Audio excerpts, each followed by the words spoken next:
Good news sa mga konsumidor sa Metro Cebu Water District ug MCWD. Adunay nuibinta kaadlaw nga lugway sa pagbayan sa tubig nga walay penalty ug naa pa gyud diskwento nga 5% matag metro kubiko isip pag sabot sa mga taong apektado sa coronavirus issue. Ano ang report? Sa naandan, 60 kaadlaw ang lugway sa MCWD sa pagbayan sa mga konsumidor sa ilang bills. Apan, gidugangan nila kinuog 30 kaadlaw nining panahon sa krisis sa COVID-19.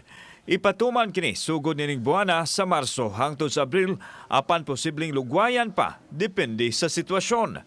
Inay penalty, discount nga 5% ang ihatag nila sa mga konsumidor matag cubic meter. As an economic relief in response to the coronavirus 2019 pandemic, the Metropolitan Cebu Water District is extending to its consumers the following: 5% discount on the actual monthly consumption up to 20 cubic meters, effective March and April billing. For those accounts who were already billed or paid their March 2020 water bill, the discount for March will be reflected in the April billings. Samtang, gipaniguro sa water utility nga adunay maggamit nga tubig ang katawhan. Gani adunay 40 ka mga water tanker ang ilang gimobilize pag-adto sa madapit nga nihitang tubig. Giangkon sa chairman of the board sa MCWD, Joey Dalos, nga kuwang ang water supply, ilabi na nga mikunhob na usab ang ilang tinubdan sama sa buhisan ug haklupan.